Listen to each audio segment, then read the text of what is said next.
السلام علیکم ورحمۃ اللہ وبرکاتہ۔ محترم و مکرم ناظرین کرام، جس موضوع کو لے کر میں آج آپ کے درمیان حاضر ہوں وہ موضوع بہت حساس ہے۔ میں بات کرنا چاہ رہا ہوں دو ایسے کناروں بلکہ دو ایسے گڑھوں کی جن کے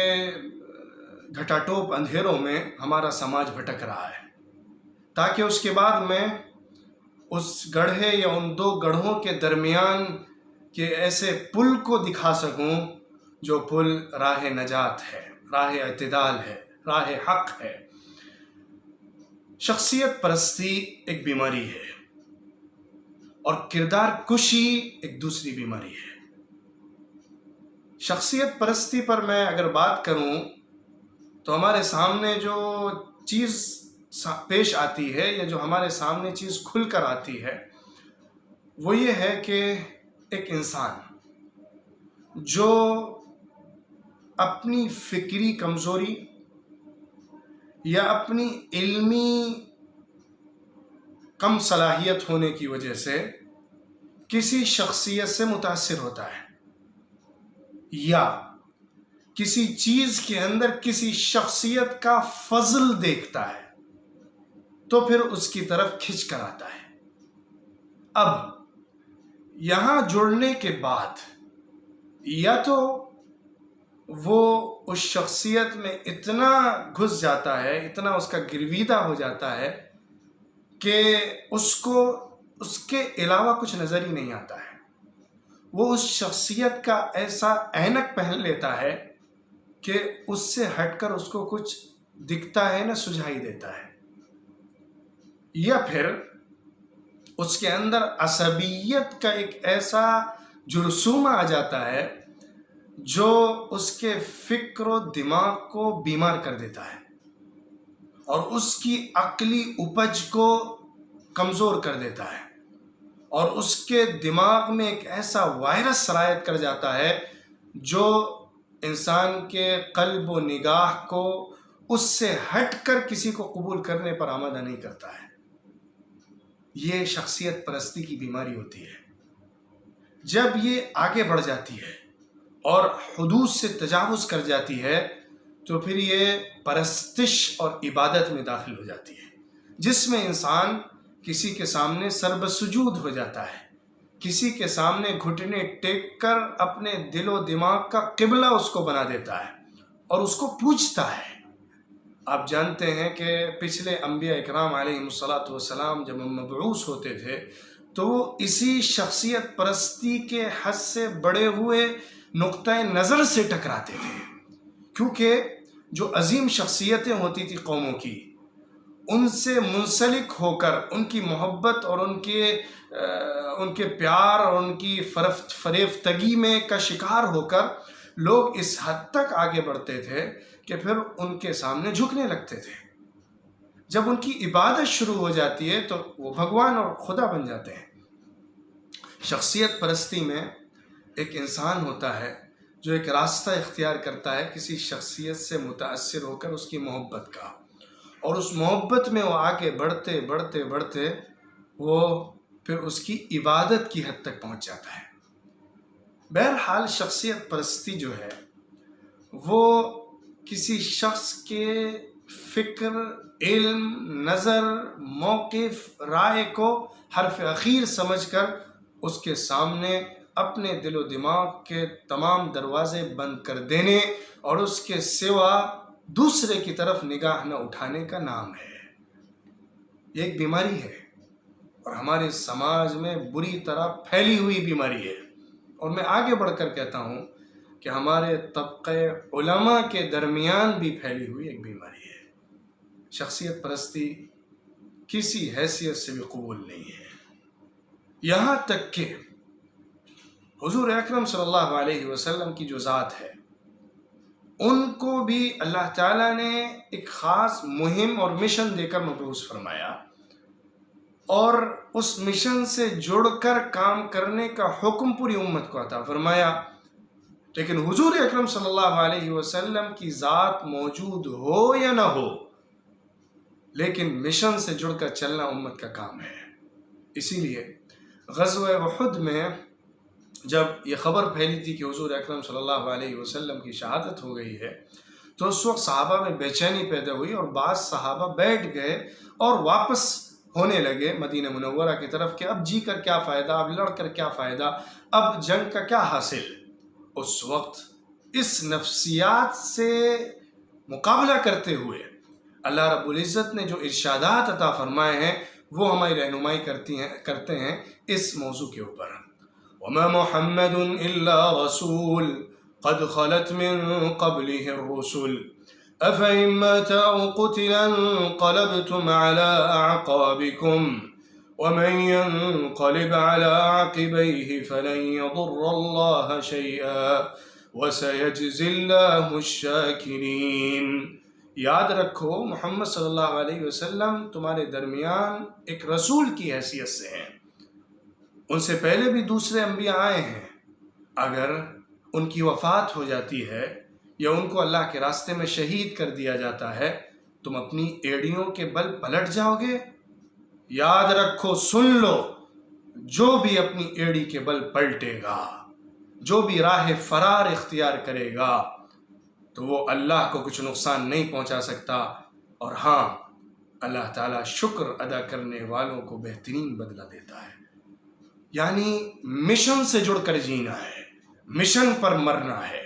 ذات رہے یا نہ رہے اس نے رہنمائی کر دی، اس رہنمائی پر چلنا ہے اگر وہ حق ہے۔ یہ ہے اسلامی مزاج، یہ ہے نبوی مزاج، یہ ہے صحابہ اکرام رضوان اللہ علیہم اجمعین کی خدائی تربیت۔ لہٰذا شخصیت پرستی کا جرثومہ جب اس حد تک ہو جائے کہ انسان اپنے ذہن و دماغ کے دروازے سیل کر دے اور کسی شخصیت کی اندھی تقلید پر آ جائے، یا پھر کسی بھی شخصیت کے بارے میں عصبیت اور تعصب پسندی کا شکار ہو جائے، تو وہ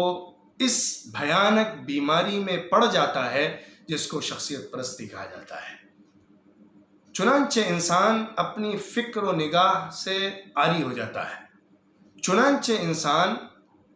حق بات کو تلاش کرنے سے پرے رہ جاتا ہے، چنانچہ انسان ناکام زندگی گزارنے والا ہو جاتا ہے، چنانچہ انسان راہ حق کو چھوڑ کر غلط راستوں پر پڑ جاتا ہے جو اس کی شخصیت کو بھی برباد کرتی ہیں اور پورے سماج پر برے اثرات ڈالتی ہیں۔ دوسری طرف کردار کشی ہے، جس میں انسان اپنی عقل و فہم کو اس حد تک بلند سمجھتا ہے کہ اس کے بعد تمام لوگ، تمام فکریں، تمام شخصیات اس کو بونے نظر آنے لگتے ہیں اپنے زعم میں، اور یہیں پر وہ نہیں ٹھہرتا بلکہ وہ دوسروں پر چوٹ کرتا ہے، دوسروں پر کیچڑ اچھالتا ہے، دوسروں پر تانے کستا ہے، دوسروں کی فکر کو اپنے پیروں میں رونتے ہوئے حقیر گردانتا ہے، دوسروں کی آراء سے اختلاف کرتے ہوئے بے ادبی اور گستاخی میں پڑ جاتا ہے، دوسرے کو اپنے سامنے حقیر و ذلیل سمجھنے لگتا ہے، یا وہ دوسری شخصیات کو جن کو پسند نہیں کرتا یا جن سے اس کی فکر میل نہیں کھاتی ہے ان کو انتہائی برے القاب اور برے انداز میں پیش کرتا ہے، اور ان سے منسلک لوگوں کی بہت زیادہ برائیاں بیان کرتا ہے۔ یہ ایک انسان کی بیماری ہے جو دوسری بیماری ہے، اور دوسرا گڑھا ہے اور دوسرا کنارہ ہے، جس کے اندر انسان کردار کشی پر اترتے اترتے اس حد تک گر جاتا ہے کہ وہ پھر زبان کا پاس و لحاظ نہیں رکھتا، اخلاقی اقدار کا لحاظ نہیں کرتا، اس کے زبان پر قابو نہیں رہتا، اور اس کے اسلوب اور انداز کے اندر ایسی ترشی اور قساوت پیدا ہو جاتی ہے جو سماج کو توڑتی ہے اور کسی طرح بھی جوڑتی نہیں ہے، جس سے کچھ اصلاح کا کام نہیں ہوتا، توڑ کا، نقصان کا، برائی کا، بگاڑ کا ایک عظیم طوفان آتا ہے جو لوگوں کو اپنی محبوب شخصیات سے منسلک نہ رکھ کے دور کرنے کی ایک وبا اور بیماری کی شکل میں رواج پاتا ہے۔ لہٰذا یہ پہلو بھی برا ہے اور خطرناک ہے، ایک جرثومہ اور ایک کیڑا ہے جو نقصان پہنچاتا ہے ہمارے سماج کو۔ کسی سے اگر اختلاف ہے تو اس اختلاف کے ادب کو ملحوظ نہ رکھنا اور کسی کی فکر کو غلط سمجھنا یا نامناسب سمجھنا اور اس پر مقابلہ کرنے کے لیے اور اس پر چوٹ مارنے کے لیے اور اس سے اختلاف کرنے کے لیے ایسا اسلوب اختیار کرنا جو استہزاء کا ہو، تمسخر کا ہو، تکبر کا ہو، غرور کا ہو، گھمنڈ کا ہو، وہ کبھی بھی قبول نہیں ہو سکتا۔ یا ایک وہ طبقہ ہوتا ہے جو اس فکر سے ٹکرانے کے لیے مقابل کی فکر تو پیش نہیں کرتا، لیکن اس فکر سے جو لوگوں میں ایک رائج ہوتی ہے یا وہ شخصیت جو لوگوں میں ایک مقام رکھتی ہے، وہ شخصیت پرستی سے بیزار ہو کر ان تمام قائدین اور ان تمام شخصیات کے خلاف ایک محاذ کھول دیتا ہے جن کے پیچھے چلنے والوں کی ایک تعداد ہوتی ہے۔ کیونکہ وہ شخصیت پرستی سے بیزار ہے،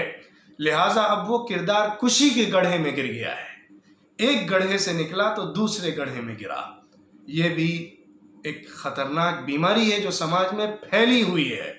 اور ہمارے طبقہ علماء بھی کچھ کم نہیں ہے کہ شخصیات کی برائی بیان کرنا اور شخصیات کو نیچا دکھانے کی کوشش کرنا اور شخصیات کے سامنے ایسا بن کے آنا جیسا کہ ان کے مقابل کی ایک کوئی بڑی شخصیت ہے جو ایک علمی مباحثہ کرنا چاہ رہی ہے اور علمی توازن کھو بیٹھی ہے۔ اس اسلوب میں لوگوں کے سامنے آنا اور شخصیات کا مقابلہ کرنا، کردار کشی کرنا کسی حیثیت سے بھی درست نہیں ہے۔ انسان کی خود کی شخصیت کے لیے بھی برا ہے اور اس کو بہت سخت ترین نقصان پہنچانے والا ہے، اور پورے سماج پر اس کے برے اثرات مرتب ہونے والے ہیں۔ اب آتے ہیں اس راہ اعتدال پر، اس پل پر جو ان دو گڑھوں کے بیچ میں تعمیر ہوتا ہے۔ وہ راہ اعتدال ہے جس کے اندر شخصیات کا احترام ہوتا ہے اور اختلاف کا ادب ہوتا ہے۔ میرے الفاظ کو نوٹ کریے گا، شخصیات کا احترام ملحوظ رکھتے ہوئے، اختلاف کا ادب سامنے رکھتے ہوئے، موقف سے اختلاف کرنا، اپنی رائے رکھنا، ایک رائے کو دوسری رائے پر ترجیح دینا، ایک شخصیت کے نقطۂ نظر کو دوسری شخصیت کے نقطۂ نظر پر فوقیت دینا، ایک بات کو کہنا اور کسی کہنے والے کی تائید کرنا، ایک رائے سے اختلاف کرنا اور کہنے والے پر انکار کرنا، یہ تمام چیزیں درست ہیں اگر شخصیات کا احترام ہے۔ انزل الناس منازلہم، لوگوں کو ان کے مرتبے پہ رکھ کر دیکھا جا رہا ہے، ہر ایک کو اس کا مقام دیا جا رہا ہے، ہر شخصیت کو اس کی حیثیت کے مطابق القاب سے نوازا جا رہا ہے، اس کی کردار کشی سے بچا جا رہا ہے، اس پر کیچڑ اچھالنے سے گریز کیا جا رہا ہے۔ دوسری طرف اختلاف کرنے میں اسلوب ادب کا ہے، تعمیری ہے، تعمیری اختلاف ہے، تعمیری تنقید ہے، اور اندھا دھن کسی کے پیچھے چلنے کی روایت نہیں ہے، یا روایت پسندی نہیں ہے، یا ایک ڈھرے پر چل کر اسی کو تقدس کا ایک حالہ پہنانا نہیں ہے، یا کسی خاص شخصیت سے متاثر ہو کر اس کے اوپر اپنے فکر و نگاہ کو تج دینا نہیں ہے، یا کسی کی محبت میں تعصب پسندی کا شکار ہو کر دوسروں سے کنارہ کشی اختیار کر لینا نہیں ہے، یا اپنے عقل و خرد کے تمام دروازے بند کر کے کسی ایک پر آمنا و صدقنا کہہ دینا نہیں ہے۔ ان تمام چیزوں کو سامنے رکھتے ہوئے، اختلاف کو علمی بنیاد پر کرتے ہوئے، شخصیات کا احترام کرتے ہوئے، اسلوب کو ادب کے دائرے میں لیتے ہوئے اگر ہم چلتے ہیں تو ہم تعمیری انسان ہیں، ہم روایت پسند نہیں ہیں، ہم شخصیت پرست نہیں ہیں، اور اسی کے ساتھ ساتھ ہم کردار کشی کے بھیانک اور برے مرض کے شکار بھی نہیں ہیں۔ ان دونوں پہلوؤں کو سامنے رکھتے ہوئے اگر ہم اختلاف کرتے ہیں، بڑے بڑے قائدین سے اختلاف کرتے ہیں، ان کے مواقف سے اختلاف کرتے ہیں، ان کے نقطۂ نظر کو رد کرتے ہیں، یا ان کی رائے کو ناقبول کرتے ہیں، یا کسی کی رائے کو قبول کرتے ہیں اور ترجیح دیتے ہیں دوسرے کی رائے پر، تو اس کے اندر ہمیں لحاظ رکھنا ہوگا